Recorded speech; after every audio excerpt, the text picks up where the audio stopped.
Bonsoir et bienvenue sur Critical Play, une petite émission pas si petite où des joueurs sont réunis autour d'une table de jeu de rôle pour jouer à un one-shot, la malédiction de la momie, avec le système chronique oublié, Pulp de Black Book Edition. Bonsoir les amis. Salut. Troisième partie de notre aventure. Dans le désert. Dans le désert. Chaleur. Chaleur. Avec une cité, ma foi, fort inhospitalière. Seigneur garde à canne. Et d'ailleurs, pour résumer l'épisode 2, eh bien, nous allons faire confiance à Amandine. Tout à fait. Alors, dans l'épisode précédent, Shakti nous confiait une mission, enfin plus exactement un échange de services. Il nous indique le chemin pour retrouver Nora. Et en contrepartie, nous devons emmener son chat, Nubi, pour l'emmener à la source d'Amon. Pour retrouver Nora, et bien sûr, c'est les papyrus, nous devons nous diriger vers la vallée des morts où se trouve Nieti, une prêtresse d'Osiris. C'est elle qui va pouvoir nous aider à voyager vers la cité d'Amon. La suite s'annonce pleine de dangers, mais heureusement, Shakti nous confie une dague qui va permettre en fait de tuer ou se défendre, on ne sait pas, contre Alexandre le Grand au cas où il se réveille. Aussi, lors de la rencontre avec la prêtresse, Sibyl est affectée par une sorte d'expérience un petit peu surnaturelle. Quant à Mason, lui, il semble cacher de mystérieux pouvoirs.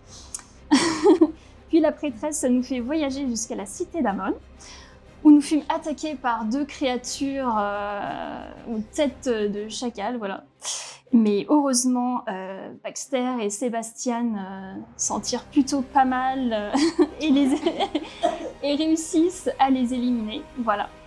Et sauf qu'un autre danger semble s'annoncer, des bruits plus exacts. Et la suite, après le générique.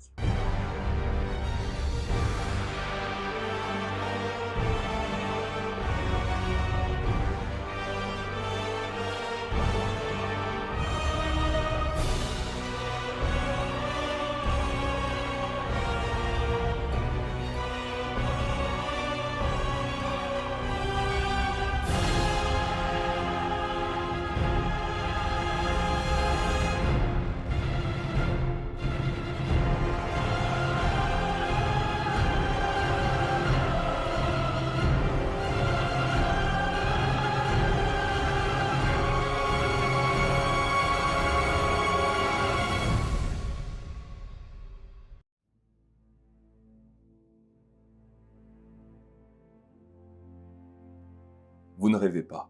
Ou alors, c'est un étrange rêve dans lequel vous êtes enfermé au sein d'une cité morte. Une cité constituée des vestiges de son époque, de ses sombres recoins.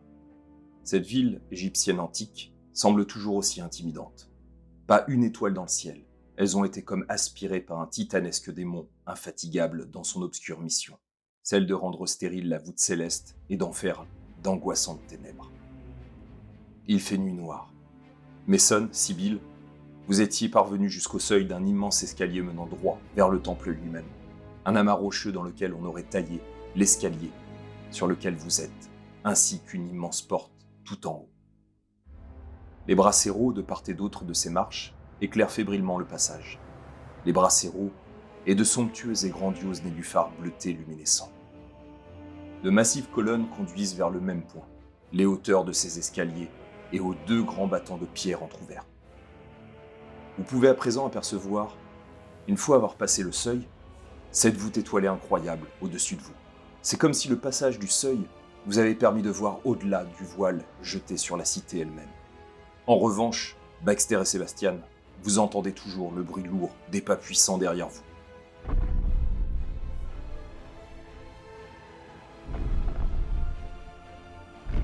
Et se rapprochant encore et encore, deux tout petits tours vous séparent du seuil déjà franchi par vos camarades. 2 tours, et 2 réussites à atteindre au dé de 12. Ok, en tout C'est la dextérité. c'est avec la dextérité, ouais. Vous avez fait. Ok, donc c'est réussi. J'ai pas confiance. Donc un point de chance utilisé par Sébastien. Qui a bien fait, puisque j'ai eu 6, donc ça fait 16. Ok, donc c'est réussi aussi. Donc vous avez encore une passe, donc dernier test. Donc vous entendez toujours ces bruits qui se rapprochent, qui continuent. Vous continuez à monter très légèrement, bon, vous retournez quand même pour voir où sont vos amis, et vous voyez qu'ils sont pas très loin de vous, mais ils sont pas encore au palier donc, de ces escaliers. Vous voyez d'ailleurs que quand vous avez accédé à ces quelques marches qui commençaient à mener vers le temps, vous aviez 2 grandes statues, donc, qui ressemblent à 2 grandes statues d'Anubis, qui étaient sur la partie la plus basse de ces escaliers. Et quand vous les aviez passées, vous aviez senti comme une sorte de chaleur, comme si vous aviez passé un cap, et donc vous montez petit à petit les marches. Vous avez l'impression d'entendre, vous deux, que ça soit Mason ou Sibyl, le bruit beaucoup plus lent, beaucoup plus atténué de ces bruits de pas, donc qui se rapprochent, et vous avez l'impression que, en fait, plus vous montez vers le temple, plus vous les sentez de manière lointaine. Par contre, vous, donc que ce soit Baxter ou Sébastien, vous les entendez vraiment se rapprocher. Donc dernier test, Et d'accord, c'est un danger. c'est un danger mortel. C'est mortel. Donc je vois un bout. Exactement. Hop. Je vais prendre le risque, hein. Bonne chance. Eh ben j'ai bien fait. Waouh. J'ai fait un. Ok, alors sachant que un 1, quoi qu'il arrive, c'est un échec critique. Malheureusement. Donc, toi, tu cours, tu vois qu'il y a quelques pierres, donc c'est pavé. Donc, t'as une des pierres qui est un petit peu plus surélevée par rapport aux autres. Tu butes dedans, tu chutes. Toi, donc, tu continues à courir. Bien, fais-moi ton test.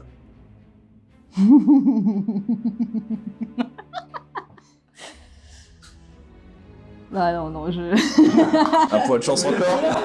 Oh, tu veux... T'es pas joueuse. Ah bah dommage, 10 plus 1 plus 10, donc 21. Donc, c'est réussi. Donc, toi aussi, tu traces. Tu sens cette chaleur donc quand tu t'engouffres. Toi, tu commences à te relever. D'un coup, tu n'entends plus les bruits de pas. Vous non plus. Par contre, tu sens une grande chaleur t'entourer. Une chaleur qui est de plus en plus forte. Que fais-tu? J'essaie de me relever au plus vite et de reprendre mon chemin, quoi. Ok, eh bien, fais-moi un test d'abord de constitution et après dextérité. Toujours sur 12. On est toujours sur un dé de 12. Donc j'ai fait constitution, ça fait 6 plus 1. Et j'ai mis que le plus 1 pour le danger mortel. Il vaut encore. Donc ça fait 8. Ok. Tu prends 10 points de dégâts. Donc tu sens cette chaleur qui est de plus en plus forte, donc tu transpires abondamment. Tu as l'impression d'être de plus en plus dans un four et tu as l'impression qu'en fait cette chaleur te poursuit. Et elle t'entoure, tu sens que c'est de plus en plus fort. Tu as l'impression qu'en fait ta peau roussit petit à petit et donc t'avances, tu sens cette chaleur et donc fais-moi un test de dextérité.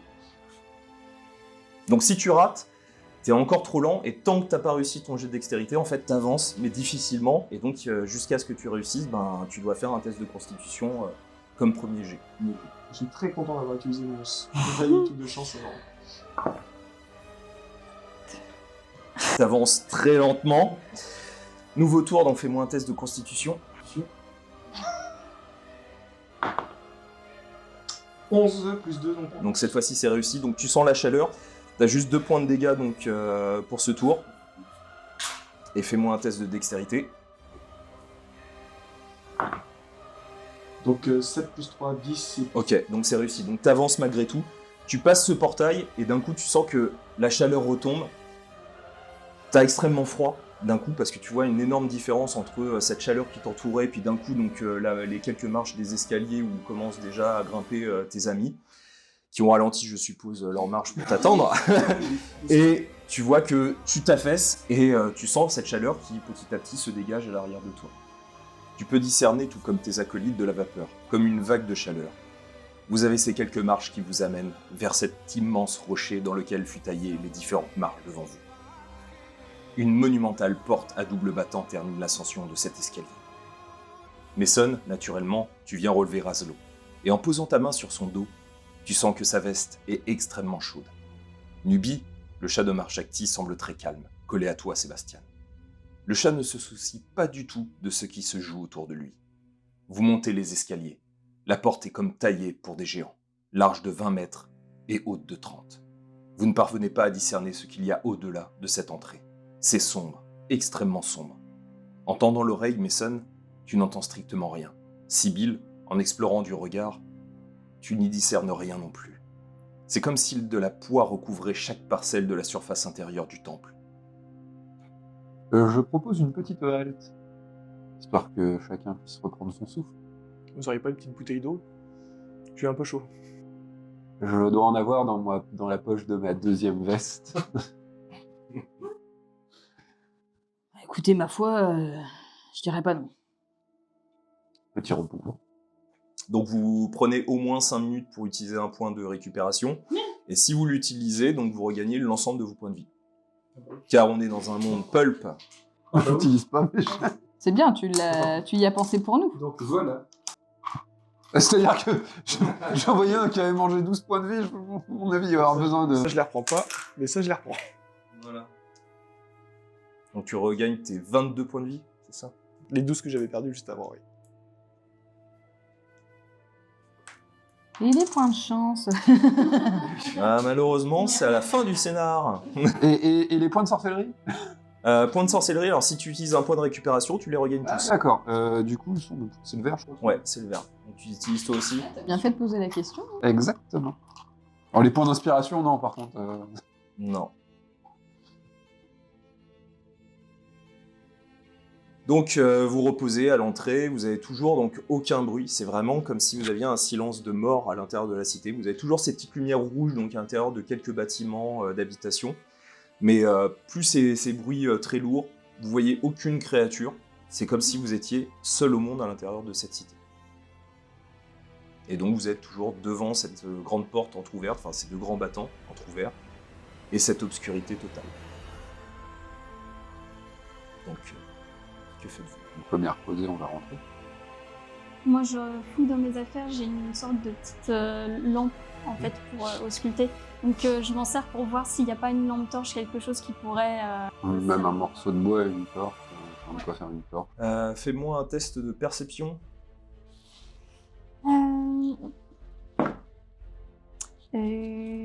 Perception... 9 en tout. Donc tu regardes et il n'y a pas de torche. C'est comme si on avait laissé vraiment les choses de manière la plus simple possible pour que tout... C'est comme si en fait vous aviez une cité complètement abandonnée. Et on n'a rien laissé pour qui que ce soit à l'intérieur de cette cité. Ils récupèrent leur... Enfin, ils repassent au dé de 20 ou ils restent au dé de 12? Non, toujours au dé de 12. C'est quoi déjà la condition pour repartir en dé de 12? Repos long. Repos long. Bon, comment on va faire là pour avancer à tâtons Ça va être compliqué. Personne n'a une lampe torche à part... Bah non, mais la mienne n'éclaire rien du tout. C'est... J'ai le chat, je me dis peut-être que si elle sentirait quelque chose, elle réagirait. Et puis Monsieur Raslo pourrait m'aider vu qu'il est la meilleure aide possible si je me fais attaquer. Bien sûr. C'est mon travail, après tout. Après tout. Bon bah sur ce, j'avance. Bon, de toute façon, on va avancer, on va rentrer dans le... Tout le monde rentre? Oui. Donc quand vous passez une sorte de mur d'obscurité, vous vous retrouvez par-delà cette obscurité. Vous n'êtes pas dans une pièce, mais dans un immense espace sans limite, à perte de vue. L'eau recouvre la surface de ce lieu à environ 70 cm au-dessus de vous. C'est comme si vous aviez un immense lac intérieur. Des nénuphars bleus luminescents bien plus petits que ceux à l'extérieur du temple ont envahi la zone et permettent d'observer l'ensemble de cet étrange et intrigant espace. L'atmosphère est douce, quasi apaisante. Une odeur de jasmin flotte dans l'air. Au-dessus de vous, une brume lourde et menaçante plane sur l'ensemble de ce qui devrait être un plafond. À une 50aine de mètres de vous, l'entrée d'un hôtel, d'un majestueux et imposant hôtel égyptien. Quelques marches conduisent à son accès. Celle-ci est gardée, en contrebas du perron, par deux statues représentant des sortes de cerbères. De part et d'autre des colonnes égyptiennes, au-dessus des marches, deux intimidantes stèles forment une arcade sur laquelle de nombreux hiéroglyphes sont inscrits. Nubie, pour la première fois depuis le début de votre départ de la plantation, s'active en gesticulant, en miaulant une première fois et cherchant à s'extraire de tes bras, Sébastien. En une contorsion dont seuls les chats sont capables, Nubie chute divinement bien et retombe dans l'eau, disparaissant corps et âme dans l'obscurité limpide de cette eau. Après, on devait l'emmener là. Et donc, Mission accomplie, en somme. Et vous avez l'impression que vous êtes face à un immense lac naturel où, à perte de vue, vous avez de l'eau. Peut-être de 70 cm tout le long, mais en tout cas, Nubie a totalement disparu pour le coup. Je fais genre, on l'a amené là, mais en vrai, je suis inquiet et j'essaie quand même de voir ce qu'elle a fait. Si... Fais-moi un test de perception. Bah 5. Donc, tu regardes, mais très sombre, juste cette lumière un peu bleutée, donc étrange, c'est quelques nénuphars à différents endroits. Je vais faire un test aussi, parce que du coup, ça m'intrigue. Forcément. 12 moins 1, 11. Donc tu regardes, mais pareil, tu vois plus du tout le chat. C'est comme si c'était dissous. C'est un cachet d'aspirine. En tout cas, il est plus là. De ce que tu es en train d'observer tout autour de vous, c'est comme s'il avait disparu.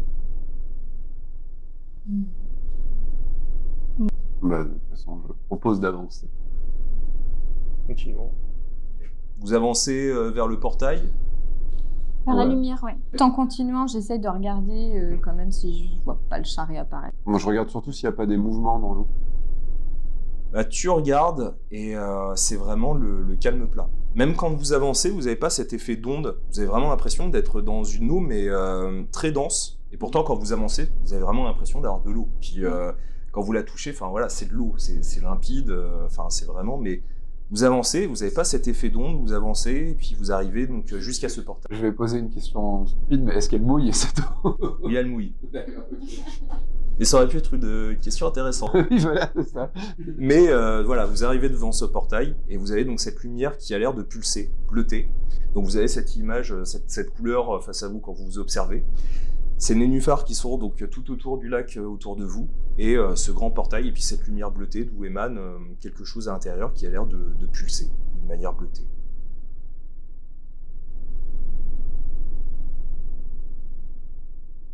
N'ayant plus le chat, moi je me prépare et je sors mon colt. Je les laisse avancer, moi je passe derrière eux. Moi, j'avance également, oui. Ça marche. Avec l'arme en main. Donc deuxième fois, vous passez, et là vous vous retrouvez dans une salle totalement noire, et pourtant vous avez l'impression qu'une lumière émane de l'endroit dans lequel vous apparaissez. En son centre, cette lumière diffuse semble émaner et révéler ainsi une immense balance d'or, haute d'une dizaine de mètres et large de 5. Sur l'un des plateaux de cette balance, une plume, de l'autre, et formant un équilibre parfait avec celui-ci, un cœur sanguinolent et pulsant fébrilement. D'ailleurs, du sang s'écoule lentement de l'organe et se répand petit à petit sur le sol. Un sol formant une sorte de miroir d'eau. Vous n'avez plus 70 cm d'eau, mais ça fait comme si vous aviez une immense flaque, à perte de vue. Une fine pellicule d'eau. Tout se reflète comme une image miroir juste en dessous de vos pieds. La balance est en équilibre. Et, sous elle, vous voyez des animaux. Un majestueux ibis, un renard au regard rusé, un imposant et impavide hippopotame, un crocodile à l'aura féroce et un tigre à la mine grave. Toute cette ménagerie est là, à vous observer. La lumière a l'air d'émaner de cette balance et vous voyez ces animaux qui vous observent et ils ont l'air d'attendre. Ils sont côte à côte. L'ibis est sur la balance, sur l'une des branches, et pourtant, il ne la fait pas pencher. C'est comme s'il était léger, extrêmement léger. Ok, c'est particulier. Pourquoi tu me regardes comme ça? Vous savez ce qu'on doit faire ici? Bah, est-ce que ça me dit quelque chose? J'aurais vu des choses là-dessus. Des représentations. Potentiellement, ça peut peut-être te faire penser à des animaux qui ressemblent à des symboles de dieux égyptiens. Maintenant, ça te dit rien de particulier. Bah non. Moi, j'en sais pas plus non plus par rapport aux travaux de mon fiancé. C'est pas des choses qui. Sachant qu'il étudiait un petit peu la mort, la question de la mort chez les Égyptiens à l'Antiquité, tu sais que la balance était une symbolique, notamment chez Anubis, qui était le dieu qui pesait donc les âmes pour Osiris, donc le dieu de la mort. Donc Ça te dit simplement ça, mais c'est tout. Et autour, C'est le noir total. Ah ouais, vous avez l'impression que ça pourrait être sur des kilomètres comme ça. Enfin, vous avez vraiment l'impression d'être dans une salle où la seule chose qui est illuminée, et pourtant, quand vous parlez un petit peu entre vous, vous n'entendez aucun écho.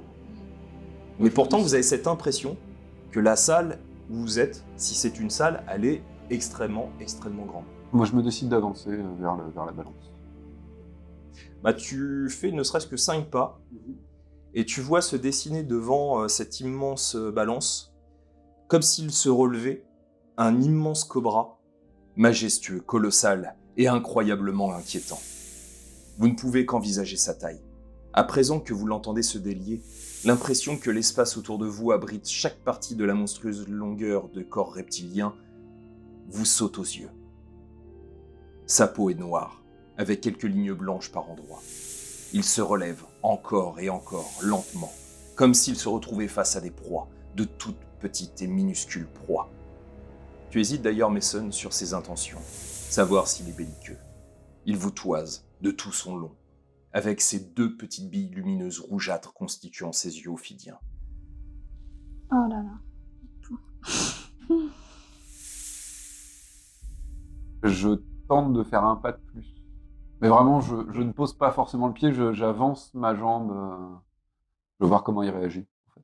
Donc de nouveau un pas, donc là tu vois, ça se réverbère petit à petit, donc cette eau qui petit à petit donc jalonne jusqu'au niveau de la balance. Et vous entendez dans votre tête la même voix, une voix grave. Qui êtes-vous, sombre mortel? Qui êtes-vous? Et vous sentez tous que c'est la voix du cobra. Sébastien Wang, journaliste. Moi, je fais pareil, je décline mon identité. Pareil. Oui, je vais faire ça aussi. Que faites-vous ici?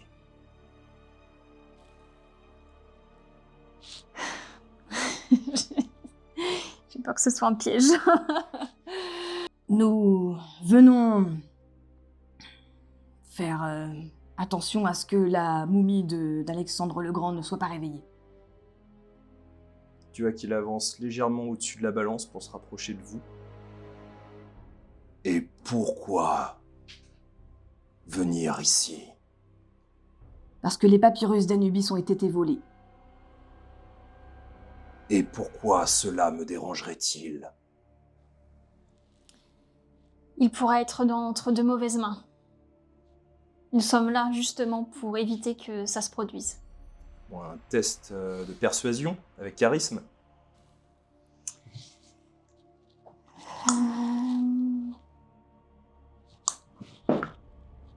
Ouf. Ça fait 3. Il te regarde en tournant légèrement donc sa tête reptilienne. Je ne vous crois pas. Il y a quelque chose derrière. Que cherchez-vous réellement? C'est pourtant la vérité. Je sens autre chose. Une femme. Nora Lake. Elle aussi, ou peut-être entre de mauvaises mains. Et pourquoi cela devrait-il me toucher? Pourquoi vous aider? J'imagine que si la momie d'Alexandre le Grand a été dissimulée, ça n'est pas sans raison. Tu vois qu'il tourne légèrement sa tête vers toi. Je lui ai donné ses pouvoirs. Pourquoi voudrais-je lui reprendre? Eh bien, vous les avez donnés à Alexandre le Grand parce que vous avez fait un pacte si quelqu'un d'autre allait voler vos pouvoirs et en faisait quelque chose de mauvais pour la terre, pour le peuple. Je ne vois pas en quoi cela vous tirait. Bon, un test de persuasion. Je suis chaud. 4. Il te regarde. Ce que font les humains des pouvoirs que je leur donne, cela ne me dérange aucunement. Alors, Pourquoi vous aider? Pour éviter de briser l'équilibre. Pour un test de persuasion. Je rappelle que vous avez des points de chance. Oui, bien sûr. Ah oui, il y en a qui en ont plus que d'autres. 15 et 3, 18, mais moi j'ai pas besoin de points de chance, et voilà. Tu vois qu'il relève très légèrement la tête. Donc vous sentez en fait tout autour de vous que ça se déplace. Vous entendez des bruits, donc comme si vous aviez un énorme animal qui se déplaçait tout autour de vous. Il se redresse de plus en plus. Il se trouve juste au-dessus de vous. Vous ne pouvez me mentir. Si je vous accorde le passage, je vais devoir regarder au fond de vous. Rien ne m'est impossible. Si vous trichez avec moi, vous en subirez la conséquence. Êtes-vous d'accord avec cela? Oui, je m'incline. Oui, pas de problème. Je suppose que j'ai pas le choix. Vous allez tous me faire un test d'intuition avec intelligence. Des 12. Des 12. On peut... Point de chance pour toi. Ah, j'ai fait 1. 11. D'accord. 12 plus 10, 22. Ah, c'est intelligence, pardon, 7. 24. Ah, c'est intelligence, mais j'ai fait 10 alors. 10. Ok. Donc, vous sentez que ça soit Sibylle ou donc Sébastien, que on cherche différentes images de votre passé. Et vous voyez que sur des choses que vous avez pu faire par le passé, où vous aviez des doutes, où vous avez pu faire des choses qui étaient mauvaises pour d'autres, que ça soit votre enfance, votre adolescence ou même à l'âge adulte, vous sentez qu'on se pose dessus et vous avez l'impression que c'est comme si vous aviez des crocs qui s'enfonçaient à l'intérieur de votre cœur, vous sentez une énorme douleur. Vous pouvez retirer 2 points de récupération.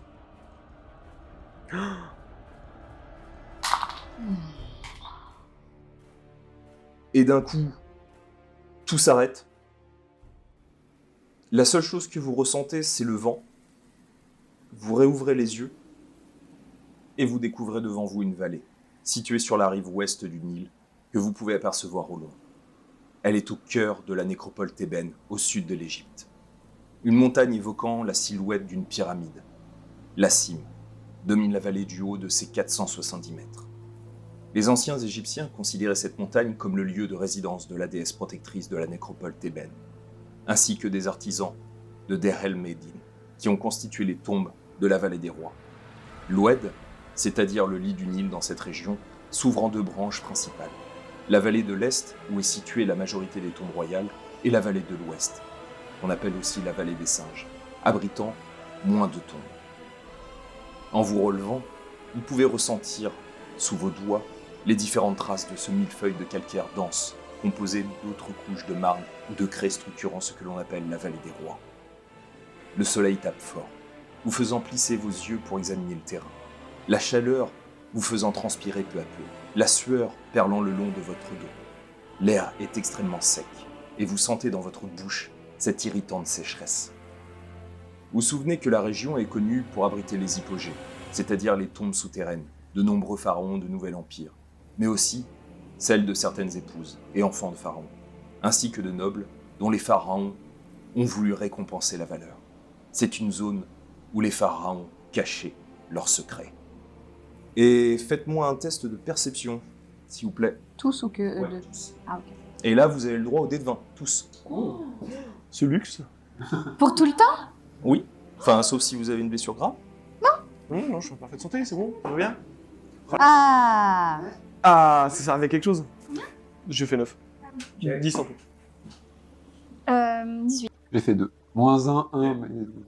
Moi, j'ai fait 20. Ok. Donc, que ça soit Sibylle ou Sébastien, vous vous entendez comme des bruits de voix lointaines. C'est comme si vous aviez un chant qui se perpétuait à l'ouest de vous, et vous entendez ça, mais ça a l'air d'être groupé. Ça a l'air d'être très important. Vous l'entendez de manière très très lointaine, le vent a l'air de porter en fait ce son, et vous êtes les deux seuls à l'entendre. Des voix de femmes? Des voix d'hommes. Un grand nombre d'hommes. Ça fait voix des chants religieux. Ouais, ça a l'air d'être une sorte de chant religieux. Oui, fort accent. Difficile à dire. Ah, je n'aurais pas pensé. Juste une question, est-ce que ça nous paraît contemporain ou vraiment comme si c'était de l'époque de l'Antiquité? Non, ça a l'air très ancien. D'accord. Ça a l'air d'être dans un dialecte que vous avez du mal. Alors, soit c'est parce que c'est très faible et vous avez du mal à décortiquer un peu les termes, soit c'est que vraiment c'est une langue que vous ne connaissez pas, qui a l'air très ancienne. Au niveau architectural, je veux dire. Est-ce qu'on est dans l'Antiquité? Est-ce que... Enfin, en tout cas, au niveau des bâtiments, s'il y a des bâtiments. Ah, bah là, en fait, vous avez juste des montagnes. Donc là, pour l'instant, c'est difficile à dire. Tu entends ce que j'entends? Oui, à l'ouest. De quoi? Des champs à l'ouest. Ah bah on a une direction. Effectivement, on peut aller dans cette direction. Après vous? Ok, j'avance. Bien, vous vous déplacez. Ça dure... Alors, c'est très étrange parce que ça dure une trentaine de minutes. Donc, pourtant, vous êtes sûr de l'avoir entendu. Bon, vous, que ce soit Baxter ou Mason, vous n'avez rien entendu du tout. Donc, depuis le début, en fait, vous n'entendez rien. Vous entendez ces chants. Au bout d'une vingtaine de minutes, vous les entendez plus du tout. Et vous poursuivez donc toujours vers l'ouest. Et plus vous avancez vers l'ouest, plus vous discernez des nuages menaçants, sombres, noirs comme la nuit, qui finissent par recouvrir l'ensemble du ciel d'une obscurité maladive, mauvaise et inquiétante. Lorsque vous arrivez enfin à destination, il fait nuit noire. Des éclairs viennent de temps à autre perturber votre vision. Le ciel lui-même cherche à vous avertir du danger à venir, vous dites-vous machinalement. Là, en contrebas d'un point de vue de la vallée, vous contemplez l'entrée d'un hypogée. Un tombeau égyptien. Il est faramineux. Vous découvrez une façade sur 2 niveaux. La première, dont un escalier massif permet d'accéder, mène vers une statue. Un puissant scarabée dont les ailes divines sont déployées et font toute la longueur de la plateforme, permettant elle-même de part et d'autre de conduire vers un escalier de chaque côté en direction du 2e niveau. Le 2e niveau est bien plus prodigieux, celui-ci gardé par 5 colosses.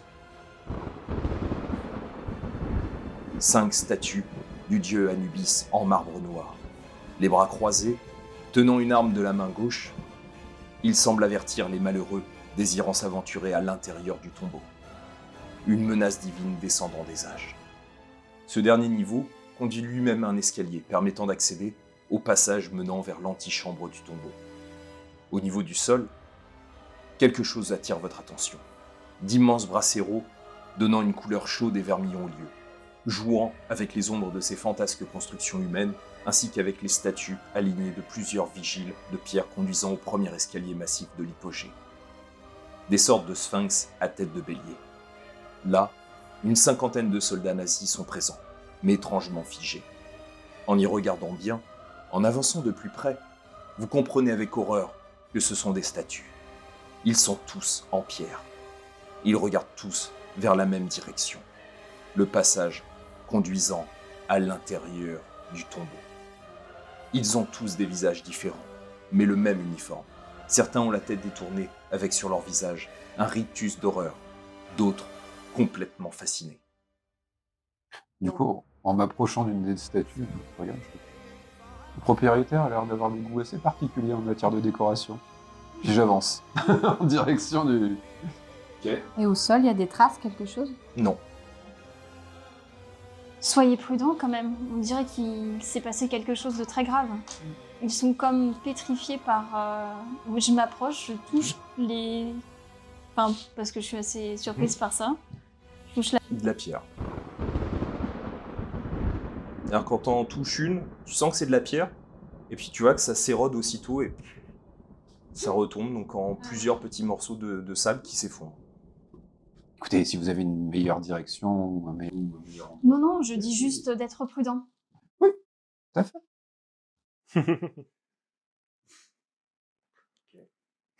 Donc que faites-vous? Donc j'avance. Il y a du matériel au sol, quelque chose?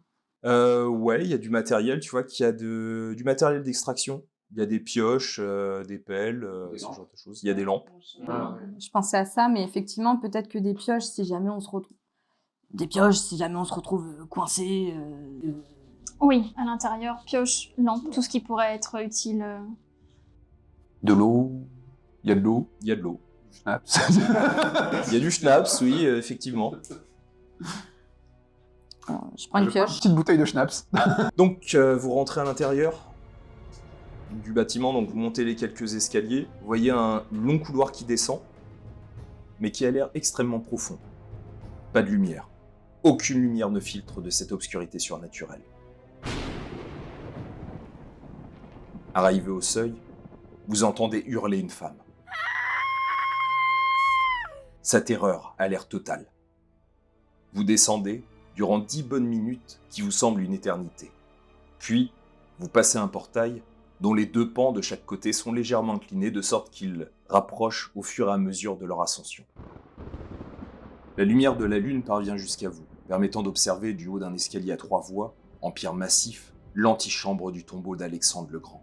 Entre vous, sur une sorte de petite esplanade de gigantesques statues en marbre noir du dieu à tête de chacal Anubis. Un poing levé en l'air, ils honorent cette fois le courage ou la folie des aventuriers ayant cheminé jusqu'à eux. En contrebas des escaliers, la salle est impressionnante par sa démesure. Tout en longueur, elle est abandonnée depuis une éternité. Les murs en pierre reflètent la profonde absence de l'humanité en ces lieux depuis plusieurs siècles. Largeur, longueur et hauteur de l'antichambre sont disproportionnées, comme taillées pour des colosses surnaturels. 2-3 colonnes sont pour certaines effondrées, et pourtant la salle en elle-même n'abrite aucune colonne pour renforcer la structure. Tout a l'air travaillé d'un bloc. Le sable a depuis longtemps pris ses aises dans cette enceinte, et des meurtrières sur le côté gauche laissent pénétrer une lumière diurne, étrange en apparence puisque la profondeur de l'antichambre ne devrait pas laisser passer cette lueur. Ni d'ailleurs les étranges et obscurs nuages extérieurs, penses-tu soudain Baxter. Par différents endroits du plafond, du sable s'écoule très lentement, formant un filet accrochant l'obscurité. Un deuxième hurlement féminin retentit. À différents endroits, quelques statues de soldats nazis sont là, à peu près une dizaine dans cet espace. Certains ont cherché à s'enfuir, à la hâte, dans votre direction, figés pour l'éternité en un rictus de terreur sourde.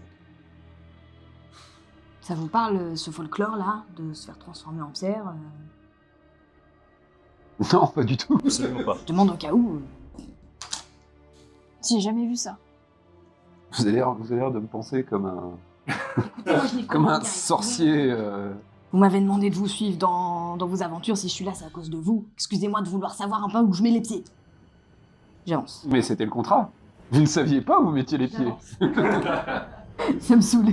Ok, donc tu vois Sébastien qui part juste après avoir discuté avec Mason. Que faites-vous? Donc Baxter et Sibyl. Ah, moi, je suis la voie, j'essaye de trouver la direction de la voie et je fonce. Moi, je suis un peu inquiet quand je vois les statues, je trouve ça un peu bizarre quand même, mais j'avance avec le reste.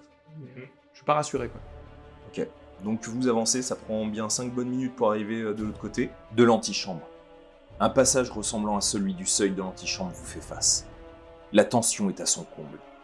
Surtout après un troisième hurlement de cette femme qui souffre. Vos mains sont moites. Vous cherchez du regard pour vous encourager. Vous vous retrouvez dans la chapelle funéraire. Le sable continue de s'écouler de la pierre au-dessus de vous. C'est étouffant, et l'atmosphère vous laisse un étrange goût sec dans la bouche. Dans cette immense salle carrée, vous retrouvez 4 statues d'Anubis, cette fois-ci debout, puissants et impressionnants avec leurs lances à la lame en demi-lune, tenues toutes de la main gauche. Entre deux d'entre elles, vous apercevez un passage, un escalier descendant vers le caveau. La tombe elle-même, songes-tu, Sébastien.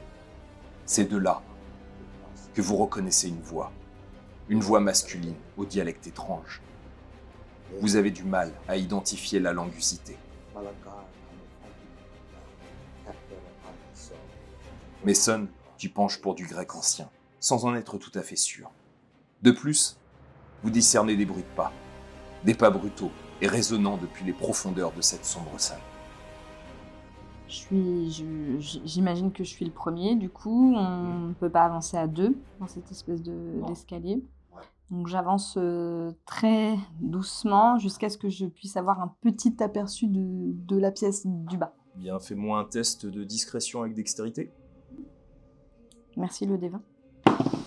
Et bah 15. Ok. Donc tu descends et tu peux voir une salle circulaire dont les bords extérieurs sont constitués de colonnes de style grec ionique. 7 statues de dieux ou héros grecs posées sur des stèles observent de tout leur long la scène que toi-même, Sébastien, tu peux discerner. Des statues de soldats nazis sont là, elles aussi, à différents endroits, à jamais formant les damnés et premières victimes depuis longtemps de ce tombeau illustre et mystérieux, caché aux yeux du monde pour nous protéger. Au centre de la pièce, sur un espace sur lequel on peut accéder par l'intermédiaire de marches sur 3 niveaux, un socle sur lequel repose le tombeau lui-même, celui d'Alexandre le Grand. Mais ce qui t'effraie, Sébastien, ce qui marquera jamais ton esprit, c'est l'être qui se trouve à côté de ce tombeau. Un être fait de bandelettes, en partie retirées, et dont la peau parcheminée, sec comme le désert, tend les bras en direction du plafond. La créature surnaturelle est dos à toi. Elle ne t'a pas vu et prononce de terribles mots en un dialecte monstrueux.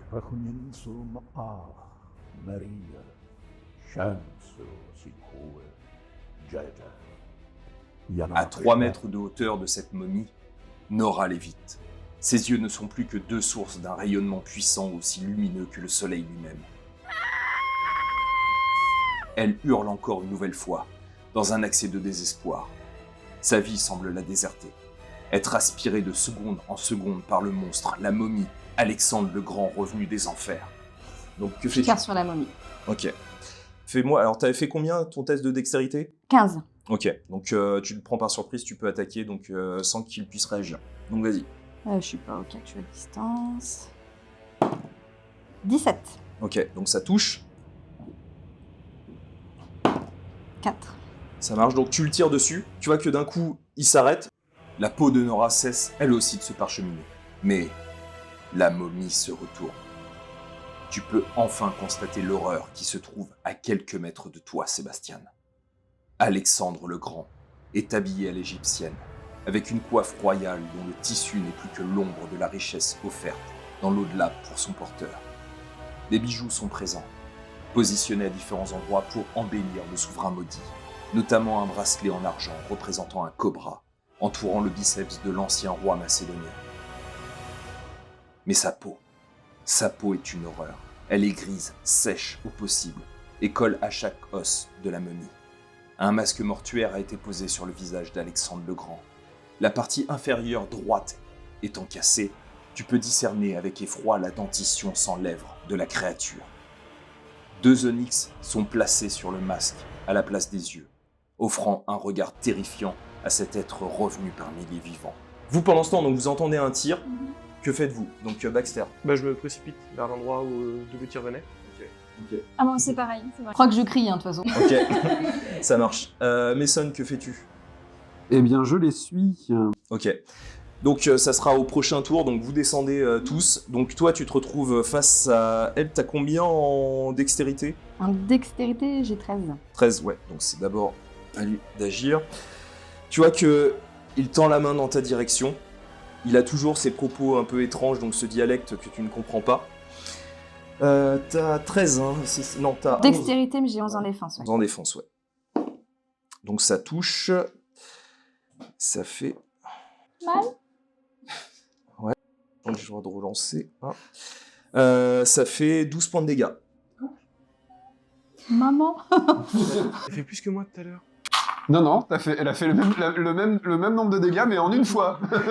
Et tu sens que d'un coup, tu vois sa peau comme se reconstituer sur une partie donc de son torse, et tu vois que petit à petit donc son torse réapparaît, une peau nettement plus humaine, et tu vois qu'il continue à avancer dans ta direction. Nouveau tour. Non, toi, tu peux agir. Donc, que fais-tu? Bah, je lui retire dessus. Eh ben, vas-y. Le prince Imhotep vous remercie. 12. 12, ça rate. Donc, nouveau tour. Alors, Dextérité, t'as combien déjà en initiative? bah, j'ai 17.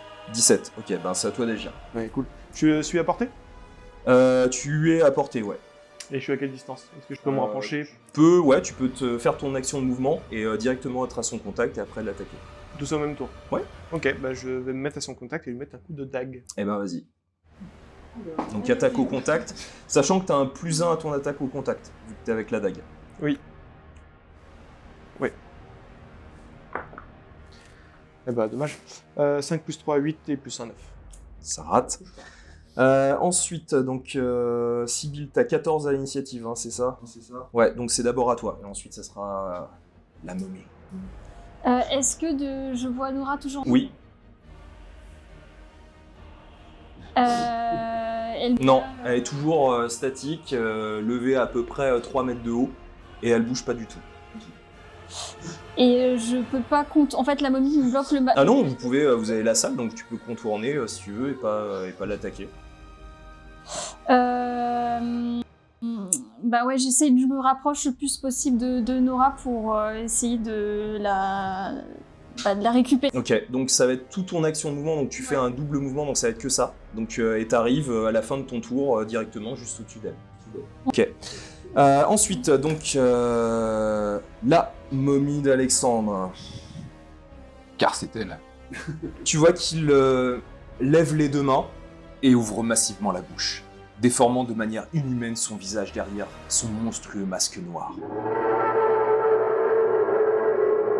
Un bruit guttural résonnait à travers l'ensemble du tombeau. Soudain, ça s'agite tout autour de vous.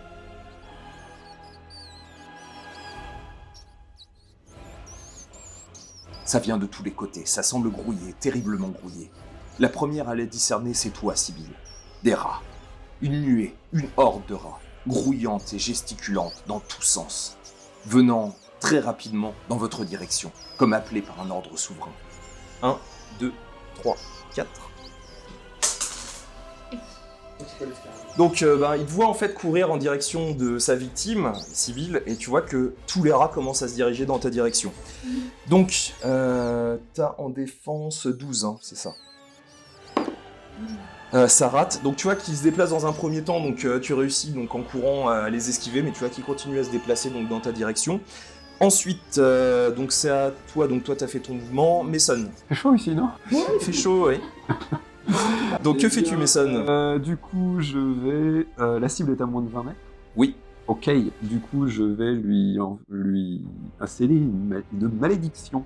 Eh bien, vas-y. Donc c'est combien de points de sorcellerie? C'est un point de sorcellerie. Ouais. C'est niveau 1? Ouais, c'est le niveau 1. Ouais. Bah vas-y, tu peux dépenser ton point. Et vas-y. Donc c'est attaque à distance, hein, ça. 15 plus 3, 18. Eh bien, ça touche. Donc tu sens cette aura noirâtre donc, qui se diffuse. Ça fait que je lance 2 En dés. cas de succès, la victime réalise avec tous ses tests 2 des 20 et garde le résultat le plus faible. Et c'est après 3 échecs. Après 3 échecs, ça s'arrête. Ok. Et si ça permet de lancer 2 des 20, elle garde le meilleur, mais elle lance plus qu'un seul. Enfin, et de garder le meilleur, elle lance qu'un seul dé. Ensuite, donc Sébastien. Bah, je retire. Vas-y. Sur la bestiole. Eh ben, je retire pas. J'ai fait 10. Ok, donc nouveau tour. Donc Baxter. Bah je retente de lui mettre un coup de dague. Eh bien, vas-y. Donc 10 plus 4. Ben, donc 14, donc ça touche. Oh, yes. Donc c'est un D6, tu disais. Ouais, dé de 6. Plus 1, plus ton modificateur de force. Ok. 1 plus... 1 plus 2. Mais plus 1. Plus 1, donc ça fait 4. Ça marche, toujours là. Ensuite, donc, Sibyl. Donc, t'es arrivé juste au-dessus donc, de Nora. Que fais-tu? Ouais, je monte sur le sarcophage et je saute pour essayer de récupérer ses pieds, de la faire descendre. Donc, mouvement, t'arrives en haut, puis ton action. Donc, vas-y, fais-moi un test de dextérité. 10. 18, donc ça réussit. Donc tu la chopes, tu retombes avec elle, et tu vois que ces deux petites billes lumineuses qui éclairaient ses yeux disparaissent, et tu vois qu'elle tombe dans les vapes juste au moment où tu te reposes directement sur elle. Ensuite, donc la créature, donc elle va essayer d'agir contre toi, J'imagine. Baxter, donc t'as 13 en défense. Hein. Oui, c'est ça. Ouais. Donc ça touche. 2 des 20. Fait bien. Ça touche quand même. J'aurais essayé. Et ça fait 3 points de dégâts. Donc elle te griffe violemment au niveau du torse, donc elle déchire en partie ta chemise. Et ensuite la nuée, donc sur Sibylle. Donc Sibylle 12 en défense. Ça touche, donc tu vois que la nuée est sur toi, donc tu vois plein de rats qui commencent à monter sur toi, donc tu essayes de te dégager, ça fait 5 points de dégâts. Et là maintenant ils sont sur toi, donc tu essayes de dégager, t'es affaibli pendant que ces rats sont sur toi, donc t'as un dé de 12 au lieu de dé de 20. Ok. Ensuite, j'avais fait donc Sibylle, donc Mason. Je vais sortir mon Smith et Wesson. Et je vais tirer sur les rats. Ok. Donc il y en a qui sont encore à terre, qui essayent de grimper sur elle, etc. Donc vas-y. Alors, je vais petit point. Mettre un petit point de chance, donc plus 10. 24 plus 1, 25. Ça touche, donc tu peux faire tes dégâts. 6. 3. 3. J'ai pas de bonus. Non. Donc ils sont toujours là, mais t'en as abattu 2 d'un coup en fait, mais il y en a toujours encore une dizaine comme ça qui circulent, certains sur toi, qui commencent déjà à essayer de te mordre, etc. Ensuite, Sébastien. J'ai pas de malus si j'essaye de tirer sur la momie vu qu'ils sont au cac. Non, Non, bah j'y vais alors. vas-y. Et ben 12. Ok, ça passe juste à côté. Nouveau tour, Baxter. Et ben je continue. Vas-y. N'importe quoi. Elle se fait des réserves. 15 plus 4, on le disait, donc 19. Ça touche. Fais-toi plaisir. Sachant que c'est des dés ouverts, si tu fais le max, tu peux relancer. Ah, c'était pas dedans. Mais non. T'as refait 1 Plus 1 plus 2. 4. Ah, mais tu sais, il suffit de faire des tout petits coups, ça peut la tuer. Hein. Le mec, il a la super arme contre. Non, mais c'est pour la pression. Le premier était quasiment cassé, j'avais fait 5 quoi. Ensuite, donc Sibylle. Bah, je tire aussi sur les. Ok, vas-y. Donc c'est attaque au contact. C'est plus attaque à distance parce que t'essayes en fait de les tirer. Donc face à toi, t'envoies par terre, t'essayes en fait de les viser, d'en repousser puis essayer de tirer. Donc vas-y. Donc attaque au contact pour essayer de toucher. 6, donc ça rate. Donc tu tires, mais donc ça passe juste à côté. Ensuite, donc la momie, il va attaquer Baxter. Ça rate, ça rate. Hop. Ensuite, la nuée. Je suis cher, mais La nuée, elle touche. Elle fait 3 points de dégâts. Donc sur Sibylle. Ensuite, Mason, que fais-tu? Eh bien, je vais continuer à attaquer la nuée. Allez. 18 plus 1, 19. Ça touche. Ils sont bien ces dés. 3. Ok, donc ils sont toujours là. T'en as battu encore un. Ensuite, Sébastien. On va essayer de toucher la momie pour une fois là. Et ben 17. Eh ben, ça touche. Ah bah voilà. Allez 4. Ok, On est abonnés. donc toujours là. Ensuite, nouveau tour, donc Baxter. Allez, je fais en dehors du petit panier cette fois. 13 plus 4, c'était, ouais. Donc, Ça touche. 17, ouais. Eh bien, fais tes dégâts. Allez. Donc 4 plus 4, 8. Toujours là, mais bien amoché. 3, excuse-moi, 4 plus 3. Parce que je fais 4 sans arriver, oui. 4 plus 3, 7. Ça commence à causer. D'accord, toujours là. Ensuite, donc, Sibylle. Bah, je tire sur ces satanés rats. 10 Passe à côté. à côté. Ok. Ensuite, donc, la momie. Tu vois que elle lève la main vers dans ta direction.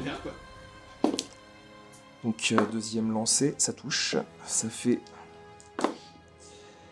7 points de dommage. Et tu vois que ça se reconstitue petit à petit. Tu vois presque en partie son visage, donc tu vois que c'est un blond. Tu vois quelques cheveux filasses qui commencent à apparaître. Un grec blond? Un grec blond. Ensuite, petit clin d'œil à un film. Ensuite, la nuée. La nuée, elle rate, donc elle essaye, mais tu réussis à repousser 2 d'un coup, donc il retombe à terre et qui essaye donc de nouveau de grimper sur toi. Mason, que fais-tu? Je tire sur la nuée. 13 plus 1, 14. Ok, ça touche. Ouais. 5. Ok, elle est toujours là. Il y en a encore 5 à peu près, donc qui sont là, qui essayent donc toujours de grimper sur toi et de te mordre, donc soit au niveau de la jambe, soit au niveau du cou. Ensuite, Sébastien. La momie. Oui, 19. Ça touche, fais tes dégâts. 5. 5. C'est un petit peu plus mieux. Ça marche, elle est toujours là. Baxter, nouveau tour. Oui. Est-ce que les balles ont l'air de lui faire quelque chose? Oui, mais pas grand-chose. Mais tu sens que oui, ça touche, mais ça a l'air d'être moins violent que ce que ça devrait être. 18. 18, donc ça touche. 2 plus 3, 5. Ok, donc toujours là. Ensuite... Par contre, la dague a l'air d'être plus efficace. Ouais, nettement. Bah, je continue, hein, je m'acharne sur le mal. Arrive à reconnaître le mal parmi les... Ensuite, donc la momie. Donc elle va essayer de te griffer. Donc raté. Donc il y en a encore un. Ensuite, la nuée. Mhm. Ça touche. Ça fait 3 points de dégâts. Ok. Ensuite, Mason. Eh ben, je vais tirer sur la nuée, toujours. 18 et un 19. Touche. 5. Ok. Donc il en reste plus que 3. Ensuite, ton tour. La momie Sébastien. toujours, allez. Eh ben non, 9. Donc ça tire à côté. Nouveau tour, Baxter. 19. Ok, ça touche. 5. Ouais, donc bien amoché mais toujours là. Ensuite, donc à ton tour, Sibylle. Moi, je retente, hein. Vas-y. Bah non. Ok. Ensuite, donc la momie. Tu vois que elle tend les 2 bras, elle lève la tête. Vous entendez un immense hurlement. Heureusement qu'il y a encore noté. Bah heureusement parce que j'avais fait 20 sur le premier, mais 6 sur l'autre. Donc ça rate. Donc tu vois qu'il hurle à la mort, mais rien ne se passe. Tu vois qu'il se redresse comme ça et il a l'air d'être profondément déçu. Un brin vexé peut-être. Un brin vexé, mais la malédiction est supprimée. Ensuite, la nuée. Elle rate cette fois-ci. Ensuite, Mason. Eh bien, je vais utiliser un point de chance et je vais relancer la malédiction. Eh ben, j'ai bien fait 8 plus 10, 18. Ça touche. Donc malédiction de nouveau. Ah oui, mais bon, un jeu jongle. J'ai utilisé un point de sorcellerie. Oui, pardon, un point de sorcellerie. Ensuite, Sébastien. Allez, on va essayer de la finir cette momie là, de nous deux. 18, 19. Ça touche. 4. Donc elle est toujours là, mais nouveau tour. Allez. 9 plus 3, 12, malheureusement. Raté de 1. Je pense que c'est ça, c'est un plus 3 que j'ai au compte. C'est la force que tu comptes. Ouais. Bah attaque au contact, en fait, tout est calculé déjà. Donc c'est plus bah, 3, c'est plus 3 1. plus 1, donc 13. Ah bah ça touche pile. Oh, Ça sert de poser des questions. 4 plus 3, 7. Eh bien, décris-moi la scène. Et bah je saute et je lui plante la dague en plein dans le front. Donc au moment où tu le fais, tu vois que la momie se pulvérise et vous entendez un immense hurlement. Les rats tombent à terre. Toutes les statues de soldats nazis sont pulvérisées au même moment par la force de l'onde de choc. Soudain, vous sentez vibrer le sol sous vos pieds. Mason, tu n'as que le temps d'un instant pour voir les papyrus d'Anubis sur la tombe elle-même d'Alexandre le Grand. Les statues des dieux et héros grecs se fissurent. Des blocs de pierre tombent déjà de certaines parties du plafond. La structure de l'ensemble de l'hypogée semble s'écrouler. Tout s'écroule petit à petit. Sibyl, tu hurles à tes camarades de repartir. Baxter, tu regardes le poignard entre tes mains. Tu te sens fort. Et déjà, tu dois revenir sur tes pas. Sébastien, tu prends par le bras Mason qui s'est jeté littéralement sur les papyrus pour le ramener à la raison et s'enfuir avec vous. Vous courez. Votre course est interminable. L'immense antichambre s'abat morceau par morceau en bloc de plus en plus lourd. Le sable envahit l'espace. Votre chemin est épuisant, mais vous ressortez enfin. Vous galopez, aspirant à vivre et de ne pas vous retrouver enfermé dans ce tombeau. Vous dévalez les escaliers. La lumière du soleil s'accroche sous vos yeux. Les nuages menaçants ont laissé place à la chaleur du vent. Vous courez, à vous en rompre les jambes, à vous brûler les poumons. Vous vous retournez soudain, en entendant un grand bruit derrière vous. Le sol se dérobe sous la dernière demeure du roi macédonien. Tout s'effondre en un terrible vacarme pour, à jamais, contenir le mal inéluctable de la malédiction d'Amon. Et fin de ce one-shot. Bravo, bravo, bravo. Bravo Baxter. C'était une belle fin. Tendue. Hein, les rats étaient... Coriace, hein, tu vois, ça c'est... C'est pas passé loin. Non, non. Voilà. Eh ben... Super. C'était un bon moment. C'était tendu. C'était notre premier one-shot. Ouais. Oui. Et on en aura d'autres. Peut-être. Voilà. En tout cas, si vous avez aimé ce one-shot, n'hésitez pas à mettre un pouce bleu, à vous abonner si ce n'est pas déjà fait. Qu'est-ce que vous attendez? Et puis la cloche aussi, n'oubliez pas la cloche. Et puis si vous avez envie de discuter avec nous, Le Discord, il y a plein de trucs à voir, plein de trucs à raconter, et on peut faire plein de blagues. et des messages. Des messages. Oui, laissez-nous des On commentaires. aime bien les commentaires. Et si vous désirez aider, nous soutenir au maximum, nous avons un Tipeee donc, qui est en lien dans la description. Donc voilà, n'hésitez pas à vous donner simplement ce que vous pouvez. En tout cas, ça nous aide à avoir un super matériel peut-être un jour de professionnel.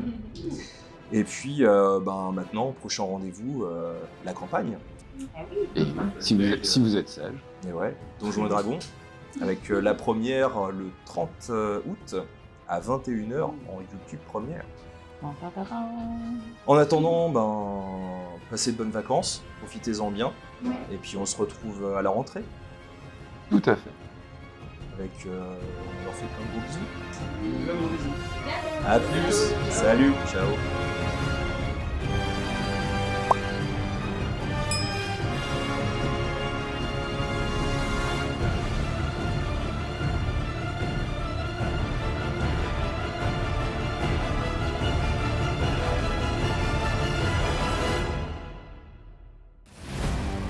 No one else could